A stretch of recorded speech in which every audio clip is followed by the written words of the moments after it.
आप सभी यात्रा से आए हैं, थके हुए हैं, तो मैं आप भी सोए और मैं भी सोए। आना बड़ी चीज है, मोड़ सकते। विषय दिया गया है समीक्षात्मक संबोधन। आज जो बातें हुई और जो आपने कहा उस पर प्रश्न भी आए, जिज्ञासाएं भी आई। हम लोग पहले चलते हैं, जिज्ञासाओं को देखते हैं कि आपने क्या लिखे सोचा। मंडसर पढ़ रहे हैं जिज्ञासा। भाई महेश कुमार गुड़गांव से। जब हम चर्चा करते हैं तो गुरु भाई बहन शिव गुरु को छोड़कर हमारी तरफ आकर्षित होने लगते हैं। इस आकर्षण को शिव गुरु के प्रति कैसे मोड़ा जा सकता है, कृपा कर समझाएं। बिल्कुल स्वाभाविक है, जब आप गुरु चर्चा करेंगे तो कोई आपकी ओर ध्यान देगा।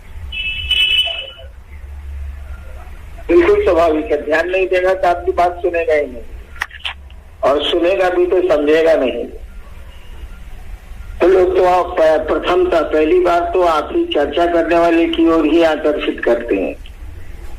लेकिन हमारी आपकी कोशिश होनी चाहिए कि इस आकर्षण को गुरु के प्रति ले जाएं, उसके मन को ये समझाएं कि तुमको शिव का शिष्य बनना है, और आपने उसको शिव का शिष्य बनने का तरीका सिखलाया है, मार्ग बतलाए हैं कि तुम शिव के शिष्य कैसे बनोगे।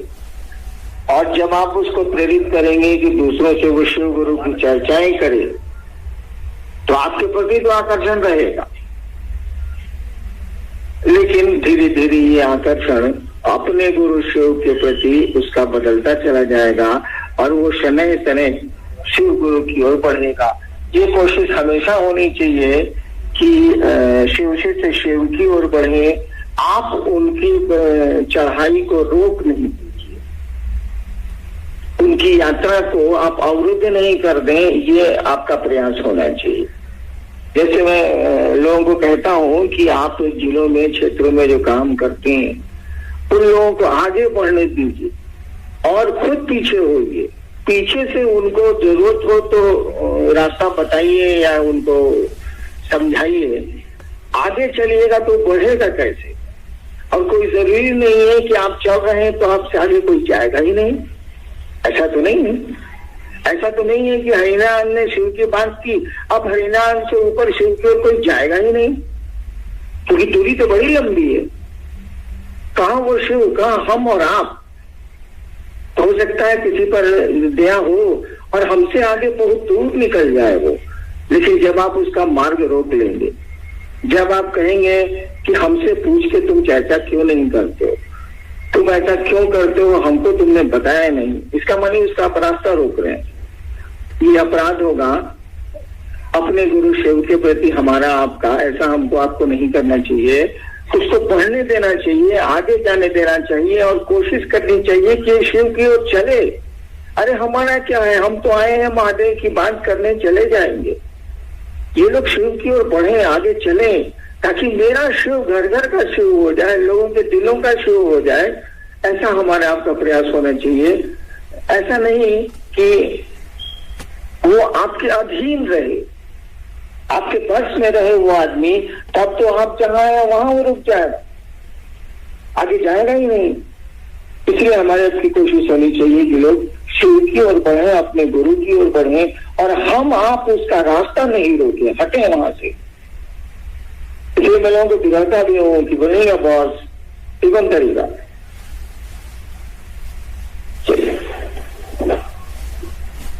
भाई लक्ष्मी यादव सीतामढ़ी। ज्ञान शिष्यों में शिव गुरु के द्वारा दी जा रही है, तो फिर शिष्यों में समरूपता एक तरह क्यों नहीं दिखती? प्रश्नकर्ता स्पष्ट नहीं कर पा रहे हैं अपने सवाल को। इनका कहना है कि ज्ञान शिव के द्वारा दिया जा रहा है, तब लोगों में एक रूपता क्यों नहीं दिखती, दिखेगी ही नहीं। क्यों? शिव तो सबका है ना। ऐसा तो नहीं कि वो कुछ लोगों का है, कुछ विशेष जाति का है या कुछ विशेष स्थान का है। जब सूरज चांद सितारे सबके हैं, ये बादल सबके हैं, ये हवा सबकी है, तो शिव तो बहुत ऊपर है, बहुत ऊपर है, उसके तो सभी हैं। और जब शिव के सभी हैं और सभी में आपस में भिन्नता, सबकी प्रकृति और प्रवृत्ति अलग अलग है।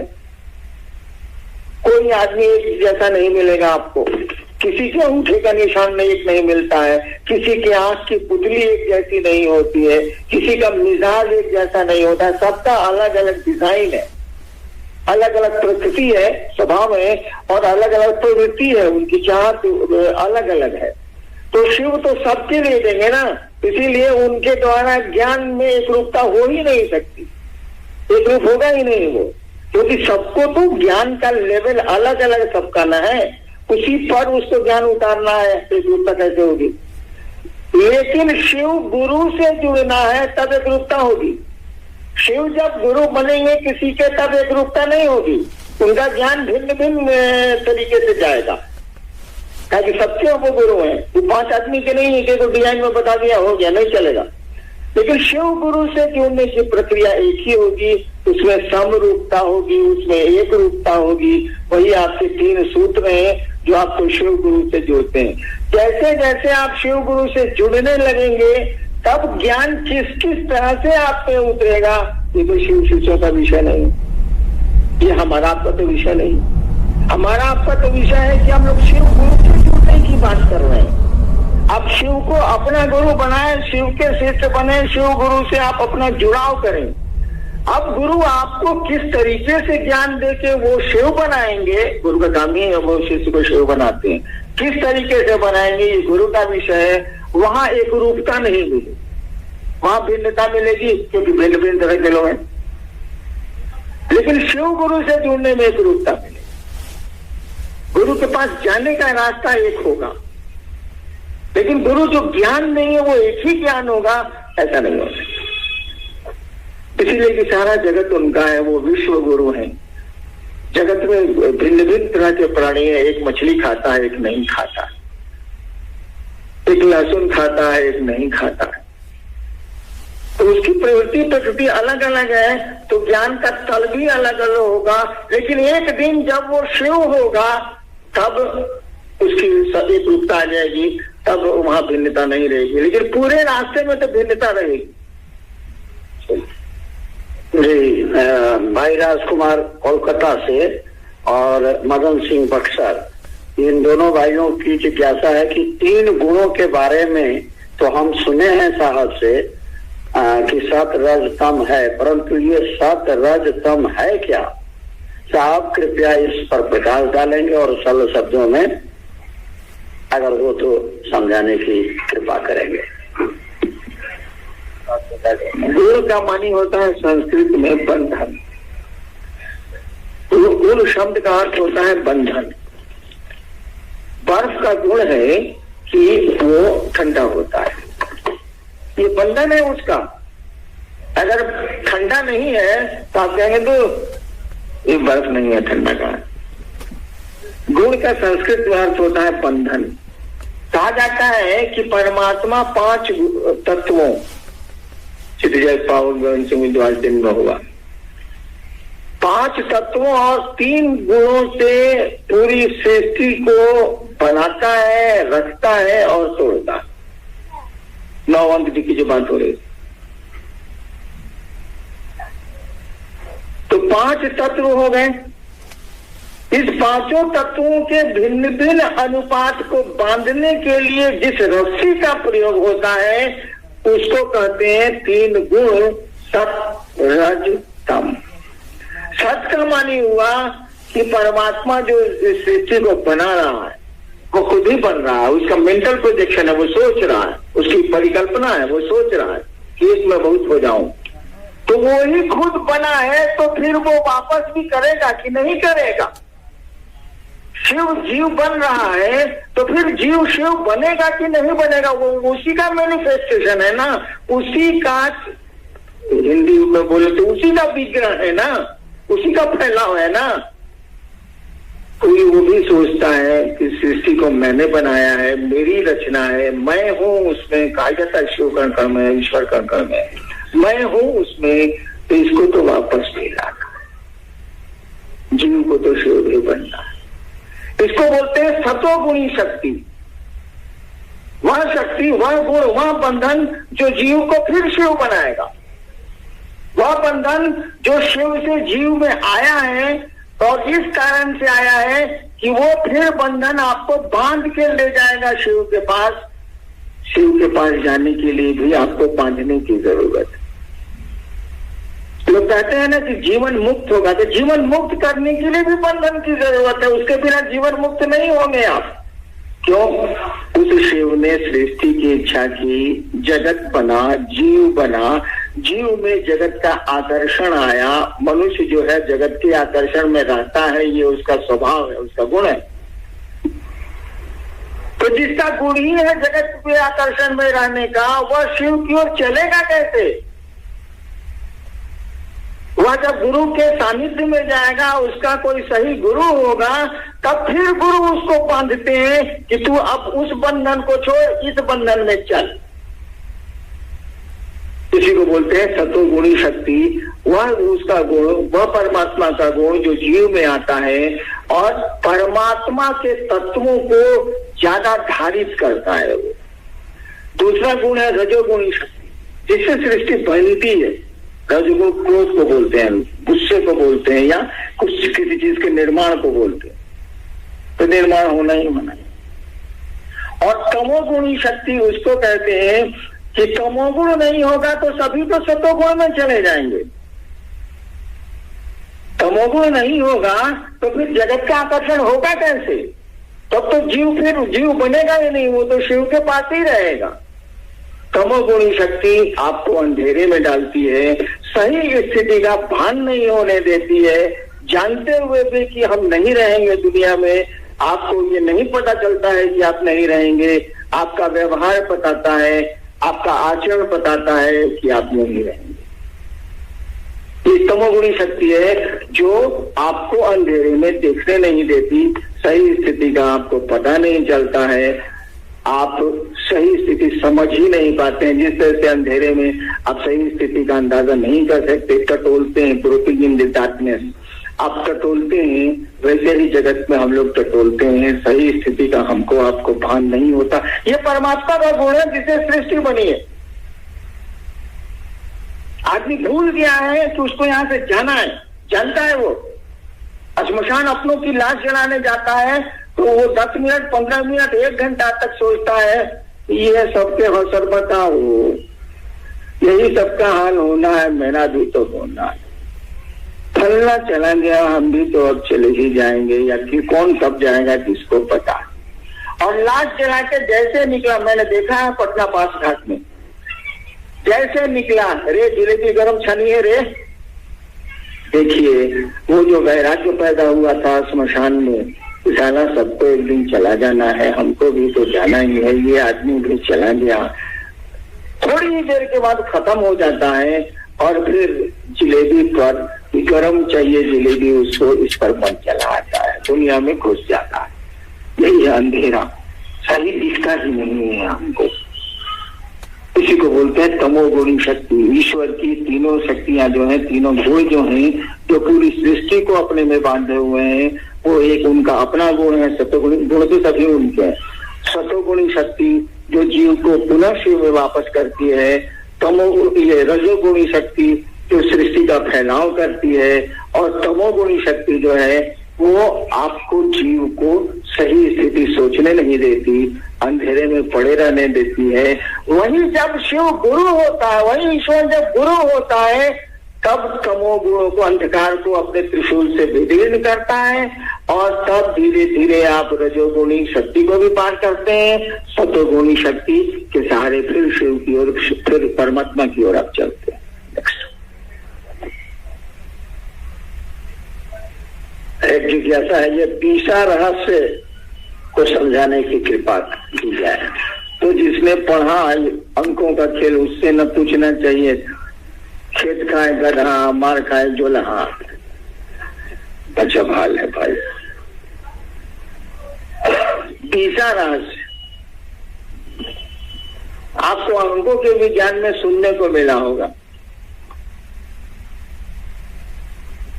कि एक परमात्मा 5 तत्व 3 गुण सृष्टि बनी, रहेगी टूटेगी, कोई चीज बनेगी तो रहेगी भी टूटेगी, सृष्टि बनी। परमात्मा के बाद 5 तत्व सृष्टि के लिए महत्वपूर्ण है, इसीलिए 5 का महत्व बढ़ा। उसके बाद 3 गुण महत्वपूर्ण है, इसीलिए 3 अंक का महत्व बढ़ा। यानी एक परमात्मा और सृष्टि की शक्ति का गुण 8 हुआ कि नहीं हुआ? 9 हो रहा था ना भाई, हम अलग कर दिया। अब एक शिव और शक्ति का 8 हुआ ना, 5 को तत्व 3 को गुण 8 हुआ 9। कहा कि इसी 9 में न पूरी सृष्टि, इसी 9 के भीतर पूरी सृष्टि है। अब कोई विशेष कार्य करना है, कोई खास काम करना है, तो कहा कि स्थान को बांधोगे ना भाई, जगहिया नहीं बांधोगे तो पता नहीं चलेगा कौन जमीन है।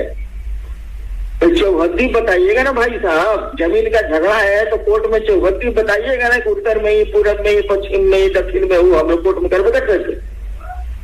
चौहद्दी बताओ, तब पता चलता है जमीन कहाँ पर है, तब ना मुकदमा चले। तो दिशाओं में बांधिएगा ना, स्थान में उसको बांधिएगा ना किसी पावर को, तबे ना वहां एक्ट करेगा, शक्ति वहां काम करेगी। तो कहा कि 4 गो मुख्य दिशाएं और 6 गो दिशाओं के चलते कोण में जो दिशा बनी है ऊ 10 तो हुआ। तो कहा ये 9 गुने 10 हो गया 90। इसी 9 को 10 से नहीं गुना करके, गुना काहे किया गया, जोड़ा क्या नहीं गया? कहा कि 10वें भाव पर 20वें भाव पर 20 रहस्य है, जोड़ा काहे नहीं गया, गुना काहे किया गया? एक आदमी बीमार पड़ा है, दिल्ली से आया है सेवा सदन। आज उसकी बीवी और बेटी आके रो रही थी, शराब पीता है, लिवर टूटक पड़ेगा। काहे? दारू पीता है, बीमारी हुई है उसको, उसकी बीवी और बेटी क्यों रो रही? कर्म उसका है, कर्म फल उसका है, प्रभावित हम सभी है। एक बेर तक मैं जगह रहा ये पूछने के लिए कि डॉक्टर क्या बोला, तो बीमार पड़ा वो हैरान, साले तुम कहाँ जगह हो एक बेर तक। इसीलिए कि कर्म फल सीधे नहीं चलता है, घूमता है, गुणा होता है। ये 8 16 नहीं है, 8 है 64 है। ये सबको समेटेगा। घर में एक आदमी खाता पीता है, गलती से या दुर्भाग्य से वो चला गया दुनिया से, तो सबको भूखमरी हो जाएगी। देखिए कर्म उसका था, फल उसको मिला, दुनिया से चला गया। इस दूसरे को कहना भूखमरी हो रही है भाई साहब। इसीलिए कि 8 8 16 नए होता है, ये सीधे नए चलता है, ये घूमता है, गुणा होता है। 8 8 64 हो जाएगा, 8 8 16 नए होगा ही। तो कहा कि 9 को गुना करो नहीं 8 10 से, और कहा कि दिशा बांध दिया, ऊपर नीचे छोड़ दिया रे। अरे आकाश और पाताल छोड़ दिया ना। तो कहा इसको भी तो गुना न करना होगा, तो 10 दूनी 20, 10 दिशाएं, आकाश पाताल 2, 10 को 2 से गुना किया हो गया 20, और 20 को गुना कौन से कीजिएगा? 9 से न कीजिएगा भाई साहब, 180 9 से गुना किया। काहे 9 से गुना किया? कि पूरी सृष्टि 9 के भीतर है, उसके बाद है ही नहीं, उसके बाद तो शिव है। यही है दिशा रहस्य। दिशा रहस्य का मानी यंत्र में तीसरों से जोड़िएगा 180 होगा, 180 180 180 180 यंत्र है ये दिशा रहस्य। किस काम में आता है मेरे बनेगा। नेक्स्ट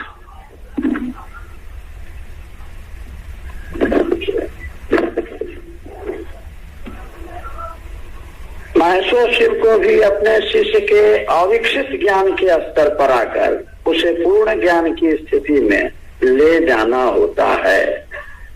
इसलिए एक रूपता नहीं है। किसी भी गुरु को अपने शिष्य को ऊपर ले जाने के लिए, ज्ञान के हाई लेवल पर ले जाने के लिए उसके अकील पर तो उतरना ही नहीं पड़ेगा।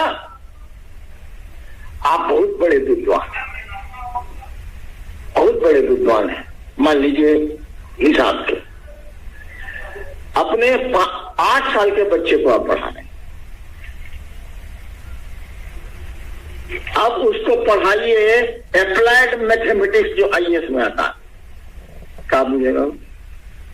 उसको तो समझाना ही होगा बाबू कि ये गुणे ये इतना होता है, ये भाग ये इतना होता है, a + b = होल स्क्वायर = इतना इतना होता है, इसको याद करो। यानी देखिए, आप मैथमेटिक्स के बहुत बड़े प्रोफेसर हैं और अपने छोटे बच्चे 8 साल को पढ़ा रहे हैं, तो आपका सब ज्ञान हवा हो गया, आ गए आप बच्चे के ज्ञान पर। वही कहा गया है कि उस शिव को भी, जो कि सबसे बड़ा गुरु है, ईश्वरीय है, उस गुरु को भी अपने शिष्य के अविकसित ज्ञान, शिष्य इसका मतलब अविकसित ज्ञान है, उसका ज्ञान विकास को नहीं पाया है, अपने शिष्य के अविकसित ज्ञान के तल पर, लेवल पर आके उसको ले जाना पड़ता है। नहीं आवेगा तो नहीं जाएगा। वो जो समझेगा वही ना समझाइएगा भाई साहब। वो जो पूछिए नहीं रहा है फ्लैट मैथमेटिक्स में, कौन सी समझावे? एक बच्चे ने एक शब्दकोश उठा लाया, कहा कि पापा इसको पढ़ा दीजिए, अभी ओ आ ऊ नहीं जानता है। पढ़ाइएगा शब्दकोश, डिक्शनरी पढ़ाइएगा भाई साहब। एक दिन वो पढ़ेगा खुद डिक्शनरी, लेकिन पहले उसको ओ आ से वहां ले जाना होगा, समय लगेगा, उसको पढ़ाते पढ़ाते वहां पहुंचाना होगा। वही कहा गया है कि गुरु अपने शिष्य के अविकसित ज्ञान के तल पर आकर उसको पूर्ण ज्ञान की स्थिति में ले जाते हैं। गुरु को शिष्य के ज्ञान के तल पे उतरना पड़ता है, शिष्य गुरु के ज्ञान के तल पर नहीं चढ़ेगा, चढ़ ही नहीं सकता। महेश्वर शिव तो सदगुरुओं के गुरु हैं, अतः उनका शिष्य होकर लौकिक पारलौकिक मनोरथ स्वतः पूर्ण हो जाते हैं। क्या इसमें क्या बोलना है? बोले इसमें बस इतना ही लिखा है, लिखने वाले ने नाम भी नहीं लिखा है। सही तो लिखिए दिया था, उसमें सही में कौन से हम गलत कर, इसकी व्याख्या करते हैं, क्या करना है, कैसे पढ़े? महेश्वर शिव तो सदगुरुओं के गुरु हैं, अतः उनका शिष्य होकर लौकिक पारलौकिक मनोरथ स्वतः पूर्ण हो जाते हैं। देखिए इसमें होशियारी, बहुत होशियारी से ही बात कही गई। इसमें बहुत खास बात नहीं है, इसमें अकील का बात है।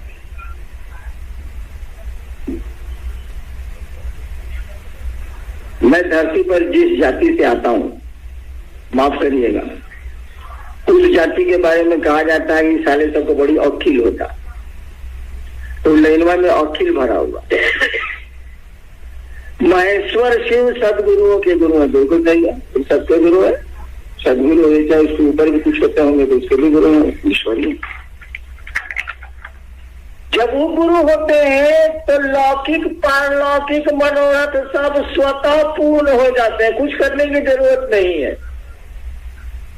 जब शिव गुरु आपके हो जाएंगे भाई साहब, तो कौन मनोरथ बचेगा सुख बता दीजिए, तो बुझाइए जाएगा कि साला क्या है, हाय हाय का। शिव गुरु हो जाएगा तो बुझाएगा कहा जमीन का झंझट करे साले को, रहना कितना दिन है। हमारे पास 100 एकड़ जमीन हमको है, किसी जमीन पर हम आज तक देखने नहीं गए, इतनी उम्र हो गई। सोचते हैं कि साला हम मरिए जाएंगे तो साला कौन सी कुचुर कुचुर करें हम साला। छोड़ दिया तो छोड़ दिया, कई वर्ष बीत गए, कागज है मेरे पास। अब आप कहिएगा कि मनोरथ पूर्ण होते हैं, साला मनोरथ है नहीं है तो पूर्ण कौन चीज होगा?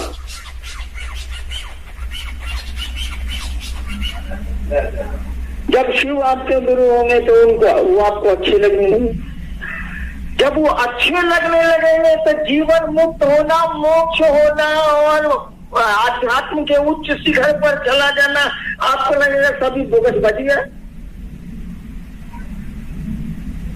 आपको तुरंत समझ में आने लगेगा खुद ब खुद कि तुम ही मेरे सब कुछ हो, तो भी वो सर्वम मम देव देवम, तुम मेरे सब कुछ हो। रिश्ता जब बढ़ता है ना सब समझता है, इसकी आदत। आपको धीरे धीरे लगने लगा ये छथिन से महादेव न छथिन, तुम्हें ना हमारे सब कुछ छथिन, गुरु तो छबे करथिन, सब कुछ छथिन। हम मथे नहीं आते, गलती हो सकती, सब कुछ तो वो मेरे हैं। त्वमेव सर्वम, तुम मेरे सब कुछ हो। त्वमेव सर्वम मम देव देवम, मेरे देवताओं के देवता हो तुम। क्या मनोरथ बचेगा? एक ही मनोरथ बचेगा कि मेरा महादेव थोड़ा सा और उसको प्रतिष्ठा मिल जाए, लोगों के दिल में समा जाए, उसकी हुकूमत चलने लगे। चलती तो उसी की हुकूमत है, लोग समझते नहीं। यही चाह तो बच जाए, बाकी सब सोचेगा सब चला बेकार। एक फकीर रात के समय में एक घर के सामने खड़ा हुआ, बड़ा घर था। फकीर और एक चौकीदार उस घर के सामने खड़ा था। फकीर ने चौकीदार से पूछा, सराय किधर है? धर्मशाला, उसको ठहरना था। फकीर ने उस चौकीदार से पूछा, दरबान से पूछा, सराय किधर है? दरबान ने कहा, गली के उस पार। तब तक उस मकान का मालिक निकला है। उससे पूछा, बाबा क्या पूछ रहे? फकीर ने फिर वही बात कही, सराय किधर है? उस मकान के मालिक ने भी वही उत्तर दिया, गली के उस पार। फकीर ने कहा, ये क्या है? उसके घर को देख कहा कि जी मेरा घर है। फकीर ने पूछा, किसने बनवाया? उसने कहा, मेरे दादा ने। कहा, कितने दिन रहे वो? कहा, 4 साल बनने के बाद। कहा, उसके बाद कौन इसका मालिक हुआ? कहा कि मेरे पिताजी। वो कितने दिन रहे? कहा, 40 साल। कहा कि तुम कितने दिन रहोगे? कहा, बाबा नहीं मालूम। कहा कि गली के पास उस पार सराय है, ये कौन चीज?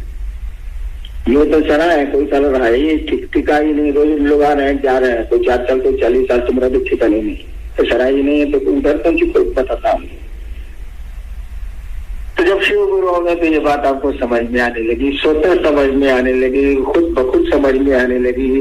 कोई मनोरथ नहीं बचेगा, न मकान बनाने का, न गाड़ी किनने का, न कपड़ा का, न जूता का, न कोई चीज का। मन में आएगा कि सारा एक साथ तुमको कुर्ता पहन सकते हैं, न पहन सकते हैं। अरे साला एक साथ तुमको जूता पहन के घूम सकते हैं, नहीं घूम सकते तो काटे रोते चले, तो रहेगा, टूटेगा जब दूसरा आएगा। कोई मनोरथ नहीं बचेगा। वो आपको उल्लू बनाया जा रहा है कि सभी मनोरथ पूर्ण होते हैं। सार को मनोरथ ना बची तो पूर्ण कौन चीज हुई? उल्लू बनाया गया। चलिए बनिए गए, अब क्या खत्म। हाँ, देखिए आप लोग भी थके हैं, मैं तो नहीं थका हूं। मुझको तो आदत है रात भर जगने की। कल थोड़े विषय हैं भारी भारी, आज भी थे भारी भारी। जब शिव गुरु होंगे ना और मनोरथ खत्म। ये ज्ञान का मनोरथ, ये जो है ना, ये जानेंगे कि ये क्या है, ये क्या है, शिव क्या है, ये जगत क्या है, ये 3 सूत्र क्या है, ये त्रिगुणात्मक शक्ति क्या है, ये 5 तत्व क्या है। ये सारे मनोरथ खत्म हो जाए। आपको लगेगा सब बेकार चीज, इनका कोई महत्व नहीं। जब शिव गुरु होंगे तब लगेगा बेकार। एक ही चीज लगेगी आपको जो ठीक है, बाकी किसी में कोई दम नहीं है। क्या? याद नहीं अब कुछ। फिल्म का गाना याद करें, याद नहीं अब कुछ, भूल गया सब कुछ, एक बात मगर नहीं भूली, जूली आई लव यू। ये नहीं भूलेंगे आप। आपको लगेगा कि वही महादेव मेरा है।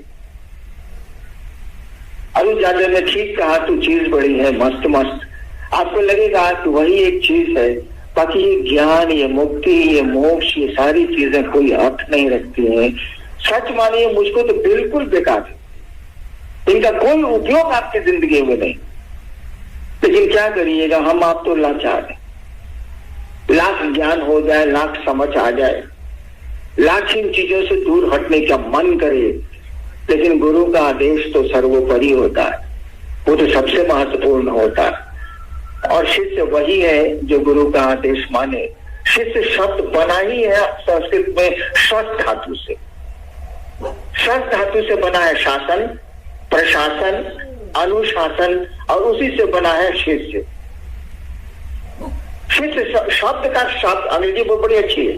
शिष्य शब्द का संस्कृत में अर्थ ही होता है जो अनुशासित होने योग्य हो, जो अनुशासित, अनुशासन बुद्धि से बना है, जो अनुशासित होने योग्य हो। यानी शिष्य वही है जो गुरु के द्वारा अनुशासित होने योग्य हो। गुरु ने कहा बाएं तो जाएगा बाएं, तुम दिन को रात कहोगे रात कहेंगे, तुमको जो पसंद वही बात कहेंगे। शिष्य शब्द का अंग्रेजी बड़ी अच्छी है, डिसाइपल, डिसिप्लिन। डिसिप्लिन से डिसाइपल बना है, अंग्रेजी क्लियर है। डिसिप्लिन का माने अनुशासन, डिसाइपल का माने जो अनुशासन माने। तो जो गुरु का अनुशासन माने वही शिष्य है। आपको लगेगा कि मेरा महादेव जो चाहता है, वो चाहे चाहे नहीं चाहे, बकवास है ये बातें। महादेव का आदेश है कि दुनिया में जाओ, लोगों को शिव का शिष्य बनाओ। आदेश है, ठीक है, मान लिया मैंने, मुझको ही कहा था उन्होंने, लेकिन नहीं समझता था इसीलिए कहा था उन्होंने। अब तो समझता हूं कि वो नहीं भी कहते तब भी हमको आपको करना था।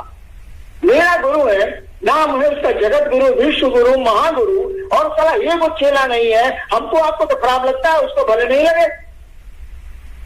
ऐसे प्रेमी है आप कि आपका प्रेम पात्र इतना बड़ा है, इतना महान है, 50,000 साल से उसके बारे में कहा जा रहा है कि वो जगत गुरु है, महागुरु है, विश्व गुरु है, और आपको खराब ही नहीं लग रहा है कि विश्व में एक आदमी उसको अपना गुरु नहीं मानता है। सारा ज्ञान उसके पास बेकार पड़ा हुआ है, कोई लेने वाला नहीं है। आपको, हमको तो खराब लगता है। हमको तो लगा था, और मैंने ये बात शुरू की थी 1982 में, मुझको तो खराब लगा था कि इतना बढ़िया गुरु है और एक आदमी इसको गुरु नहीं मानता। मैं तो जानता भी नहीं था कि वो गुरु है, लेकिन मुझको लगा था और मैंने ये काम शुरू किया। तो महादेव अगर आदेश नहीं भी दिए होते, बच्चों को भी सिखाना पड़ता है, गुरु जी सिखलाते हैं, तो उन्होंने हमसे कह दिया ठीक है, लेकिन वो नहीं भी कह पाए होते तो हो सकता था कुछ दिनों के बाद, कुछ वर्षों के बाद मैं यही काम करता कि लोगों को शिव गुरु से जोड़ता। मन में तो कहीं उठ ही रहा था कि इतना बढ़िया गुरु है जो एक लाइन कहने पर कि बुढ़ऊ इज्जत रखी हो। उन्होंने तमाशा हो गया पूरे जिले में, और बहुत दूर तक ये बात चली गई कि एक लौंडा छोंडा से जैसा मजिस्ट्रेट है साला महादेव को प्रसाद खिला दी। एक लाइन ने जुलूम ढा दिया, ऐसा गुरु है वो। और 15 साल मैंने इतनी श्मशान में साधना की, एक बाल भी किसी का टेढ़ा नहीं कर पाया मैं, और देखिए कैसा गुरु है। कुछ नहीं किया मैंने, न नमः शिवाय किया, न महादेव को प्रणाम किया, कुछ नहीं किया। क्या करता मैं उस समय, तो संकट की घड़ी थी, इज्जत मेरी दांव पर लगी थी। मैंने इतना ही मेरे मुंह से निकला था, बगल में मेरी पत्नी खड़ी थी, इधर दिए बड़े खड़े थे, ये क्या कदम थी, क्योंकि एक गेट के सामने 500 पब्लिक थी, एक गेट के सामने हम लोग 15 मजिस्ट्रेट वगैरह थे, ड्राइवर्स थे। उन्होंने इज्जत रख ली। तो इतनी बात पे जिसने इज्जत रख ली मेरी, वो कितना महान होगा। कोई क्रिया तो उसने नहीं सिखलाई, तब भी उसने तो रखा। तो ये एहसान कोई कैसे भूल जाता। और मैंने ये काम शुरू किया, काम तो उसके पहले ही मैंने शुरू कर दिया था। तो हम लोगों को खराब लगता है कि हमारा गुरु विश्व गुरु है, जगत गुरु नमस्तुभ्यम शिवाय शिवदाय चार से कहा हुआ है, और ये कुछ नहीं। वाह, तो महादेव का आदेश हो या नहीं हो, हमारा संकल्प है। हमको आपको खराब लगता है, हर को लगता है। किसी की बीवी को खराब लगेगा तो उसके पति के पास इतना ज्ञान है और साला कोई उसको प्रणाम तक नहीं करता है, उसको खराब लगेगा ही लगेगा। जिसको आप प्यार करते हैं, उसको प्रतिष्ठा देना चाहते हैं, ये आपका स्वभाव है। तो हम लोग का संकल्प है, हम लोग करेंगे इस काम को। महादेव आदेश दें न दें, दया करें न करें, इससे कोई बात नहीं है। हम लोग तो शिव की शक्ति है कि नहीं है भाई? जिस तरह से भगवती है, जिस तरह से पहाड़ है, पेड़ है, जीव है, जगत है, इंसान भी तो उसी शिव की शक्ति है ना। ये देवियां है, हम लोग भी तो शिव की शक्तियां हैं। तो शिव की शक्तियों को अपना काम करने का अधिकार है, हम लोग को नहीं है। हम लोग भी शिव की शक्तियां हैं। जितनी शक्ति हम लोगों को महादेव ने दी है शरीर में, इस मनुष्य आत्मा को जितनी शक्ति दी है उतना तो करेंगे। बाद मेरा महादेव से दया मांगी कि तू दया करता हुई कि ना हुई, लेकिन जितना भर हमको आपको उस महादेव ने दिया है उसका प्रयोग हमको आपको करना ही करना चाहिए। हमारी गुरु की इज्जत का सवाल है, हमारे गुरु की प्रतिष्ठा का सवाल है। वो जगत गुरु और जगत में को चेला नहीं है। टूट मरना चाहिए हम लोग को चुल्लू भर पानी में। महादेव का आदेश है, गुरु आदेशित ये कर्म है, ठीक है, उन्होंने कहा था तो हमने लिख दिया गुरु आदेशित कर्म। लेकिन जब महादेव ने कहा था उसके पहले से मैंने शिव शिष्य बनाने शुरू किए थे। मैंने 82 में शुरू किए थे और 85 या 86 में उनका आदेश आया। हाँ ठीक है, मैं साधना बतलाता था, ये गुरु कार्य करने को नहीं कहता था।